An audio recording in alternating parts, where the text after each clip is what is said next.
اور کیسے کیسے لوگ بخش دیے جائیں گے. تو اعلیٰ حضرت عظیم البرکت کے والد گرامی علامہ نقی علی خان رحمۃ اللہ تعالی علیہ الکلام الاوضح فی تفسیر علم نشرح میں تحریر فرماتے ہیں کہ 4 ارب 90 کروڑ 77 لاکھ مومنین کی مغفرت بلا حساب و کتاب کر دی جائے گی. اللہ اللہ. اور صرف 6 گھنٹے کے اندر اندر سارا حساب و کتاب ختم کر دیا جائے گا. اب سوال یہ پیدا ہوتا ہے کہ جب 6 گھنٹے کے اندر اندر سارا حساب و کتاب ختم ہوگا تو مفتی واجد علی صاحب نے تو حدیث سنا دیا تھا کہ قیامت کا ایک دن 50,000 برس کا ہوگا. پھر یہ سارا وقت کس لیے ہوگا آخر؟ اللہ تعالیٰ کو تو علم ہے کہ میرا فلاں بندہ جنتی ہے، فلاں جہنمی ہے، فلاں کے پاس اتنی نیکیاں ہیں، فلاں کے پاس اتنی برائیاں ہیں، فلاں اتنی نیکیاں کرے گا، فلاں اتنی اچھائیاں کرے گا. جنتی کو جنت میں ڈال دے، جہنمی کو جہنم میں ڈال دے، کوئی احتجاج نہیں کر سکتا. یہ حساب و کتاب کی ضرورت کیا ہے؟ یہ ہنگامے محشر کی ضرورت کیا ہے؟ میزان کی ضرورت کیا ہے؟ پل صراط قائم کرنے کی ضرورت کیا ہے؟ یہ بھیڑ بھاڑ اکٹھا کرنے کی ضرورت کیا ہے؟ مقام محمود کی ضرورت کیا ہے؟ پھر سرکار کے یہ بخشوانے کی ضرورت کیا ہے؟ تو اعلیٰ حضرت عظیم البرکت کے بھائی استاد زمن علامہ حسن حدیث کی روشنی میں بیان دے رہے ہیں کہ یہ سارا وقت اظہار مصطفیٰ کی عظمت کے لیے ہوگا کہ فقط اتنا سبب ہے انعقاد بزم محشر کا کہ تیری شان محبوبی دکھائی جانے والی ہے. اللہ اکبر. یہ سارا کام آقا کی عظمت کے اظہار کے لیے ہوگا. یہ پل صراط آقا کی عظمت کے اظہار کے لیے ہے. یہ میزان آقا کی عظمت کے اظہار کے لیے ہے. یہ حساب و کتاب آقا کی عظمت کے اظہار کے لیے ہے. یہ مقام محمود آقا کی عظمت کے اظہار کے لیے ہے. یہ مقام شفاعت آقا کی عظمت کے اظہار کے لیے ہے. فقط اتنا سبب ہے انعقاد بزم محشر کا کہ تیری شان محبوبی دکھائی جانے والی ہے. آؤ ذرا دیکھو پیارے آقا کریم صلی اللہ تعالی علیہ وسلم رب کی بارگاہ میں عرض گزار ہوئے، مولا یہ سب تیرے بندے ہیں، ان کا حساب و کتاب جلد فرما. میزان قائم کر دیا گیا ہے. میزان پر امت محمدیہ کے لوگ پہلے چڑھائے جائیں گے، پہلے ان کا حساب و کتاب ہوگا. قیامت میں 120 صفیں لوگوں کی ہوں گی، جس میں سے صرف 80 صفیں ہمارے آقا صلی اللہ علیہ وسلم کے امتیوں کی ہوں گی. بقیہ 40 صفوں میں سارے نبیوں اور رسولوں کے امتی ہوں گے. اتنی تعداد ہوگی. نبی کونین صلی اللہ تعالی علیہ وسلم پر قربان جاؤ، اپنے آقا کی عظمت دیکھتے چلو. آقا کریم صلی اللہ تعالی علیہ وسلم کے امتی لائے جا رہے ہیں. میزان پر چڑھا دیا گیا ہے امتی کو. اب اس کے پاس نیکیاں نہیں ہیں، برائیاں ہی برائیاں ہیں. شرم و ندامت سے اس کی آنکھ جھک جائے گی، نگاہ جھک جائے گی، آنکھوں سے آنسو جاری ہو جائیں گے، وہ رونے لگے گا، اس کی ہچکی بچ جائے گی. حکم ہوگا اس کو جہنم کی طرف گھسیٹتے ہوئے لے چلو. جہنم کی طرف لے جایا جانے لگے گا.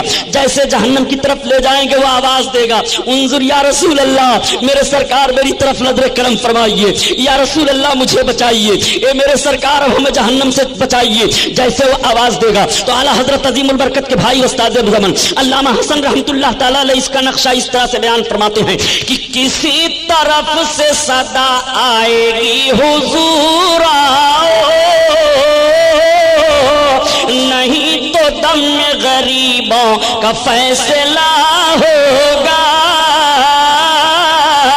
نہیں تو دم غریبوں کا فیصلہ ہوگا. اللہ اللہ. اب میرے سرکار صلی اللہ علیہ وسلم تشریف فرما ہوں گے. فرشتوں کیا بات ہے یا رسول اللہ، یہ آپ کا امتی ہے، اس کے پاس کوئی عمل نہیں ہے. میزان پر بھی چڑھایا گیا، یا رسول اللہ اس کے پاس نیکیاں نہیں ہیں. آقا کریم صلی اللہ تعالی علیہ وسلم فرمائیں گے واپس کرو. اب فرشتے دیکھ رہے ہیں، حکم رب کا ہوا ہے جہنم کی طرف لے جاؤ، محبوب کا حکم ہو رہا ہے واپس کرو. اب فرشتے دیکھ رہے ہیں، تب تک غیب سے ندا آئے گی، اے میرے فرشتوں میرے محبوب کا کہا مانو، میرے محبوب کی اطاعت کرو. اللہ اللہ. اب میزان کی طرف پھر سے لے جایا جائے گا اور میزان پر جیسے چڑھایا جائے گا تو اب نیکیاں ہی نیکیاں ہیں، برائیاں ختم ہو گئی. فرشتے حیران ہو کر کے عرض کریں گے یا رسول اللہ، ابھی جب میزان پر چڑھایا گیا تو اس کے پاس نیکیاں نہیں تھی، یا رسول اللہ یہ نیکیاں ہی نیکیاں کیسے آ گئی؟ تب تک ندا آئے گی، اے میرے فرشتوں میری رحمت کو یہ گوارا نہیں ہے کہ میرا محبوب میزان کے قریب کھڑا ہو کر کے قیام فرما ہو اور اس کے امتی کے اعمال تولے جا رہے ہوں تو محبوب کے سامنے امتیوں کے برے اعمال دکھائے جائیں. میں نے اپنے محبوب کی عظمت کے اظہار کے لیے اس کے سارے بدعمالیوں کو نیکیوں میں بدل دیا.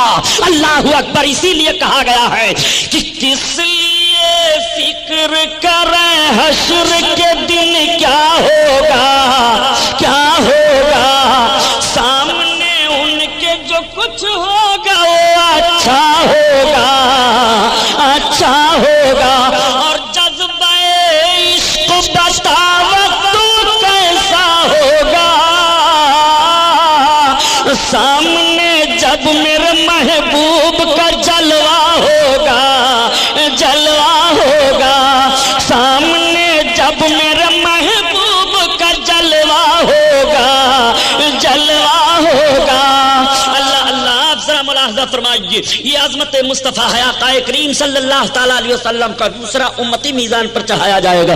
امتی کے پاس عمل نہیں ہے، اس کے پاس بھی برائیاں ہی برائیاں ہیں، گناہ کا دفتر اس کے سامنے رکھ دیا جائے گا۔ یہ دیکھ تیرے گناہ کا دفتر ہے، یہ دیکھ تیرے کالے کالے کارنامے ہیں جو تم نے دنیا میں کیا تھا اور سوچا تھا کہ میرے گناہوں کو کوئی نہیں دیکھ رہا ہے۔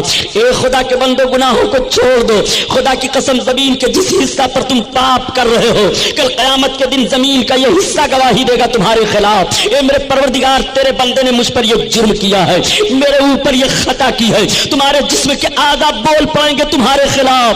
خطاؤں سے توبہ کر لو، اپنے گناہوں سے معافی مانگ لو رب کی بارگاہ میں۔ آؤ ذرا دیکھو، نبی کونین صلی اللہ تعالیٰ علیہ وسلم کو پھر وہ پکارے گا، یا رسول اللہ ہمارے پاس نیکیاں نہیں ہے، اے میرے سرکار، اے میرے آقا، اب ہمارے کام آؤ۔ میرے سرکار صلی اللہ تعالیٰ علیہ وسلم تشریف فرما ہوں گے، فرشتوں سے ارشاد فرمائیں گے کیا ہے، عرض کریں گے یا رسول اللہ یہ آپ کا امتی ہے، یہ آپ کے امتی کا عمل نامہ ہے، ملاحظہ فرمائیے، یہ اس کے کالے کالے